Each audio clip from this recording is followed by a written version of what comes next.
ये लोग इतना कह रहे हैं कि अगर इनकी फिर से सत्ता आएगी तो संविधान को बदल डालेंगे। संविधान आपको वोट का अधिकार देता है, संविधान आपको आरक्षण देता है, संविधान आपको आंदोलन करने का अधिकार देता है, संविधान आपको सवाल उठाने का अधिकार देता है। संविधान इस देश की जनता को सर्वोपरि रखता है। इसको कमजोर करने की बात क्यों उठ रही है? क्योंकि ये चाहते हैं कि लोकतंत्र कमजोर हो।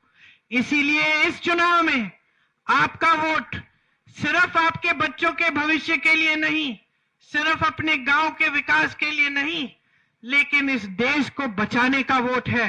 इस देश में लोकतंत्र को फिर से पूरी तरह से स्थापित करने का वोट है।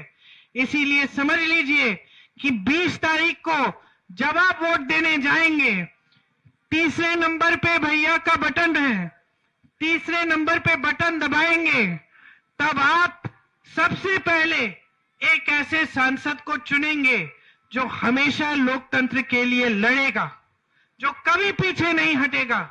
उसको घर से निकाला, संसद से निकाला, प्रताड़ित किया, परिवार के सारे सदस्यों को उल्टा सीधा बोला।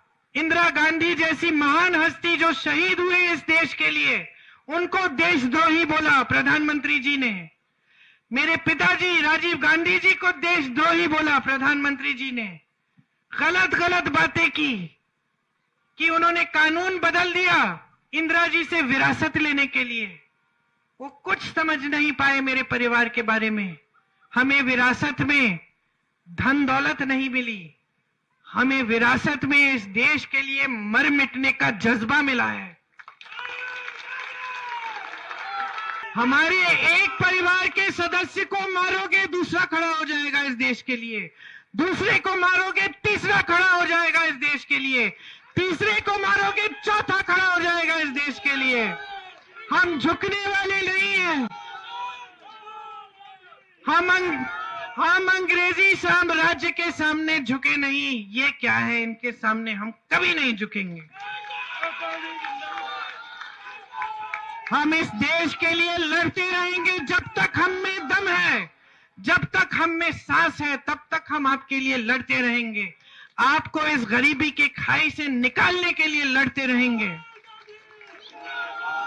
आपको आत्मनिर्भर और मजबूत बनाने के लिए लड़ते रहेंगे और कोई हमें रोक नहीं पाएगा।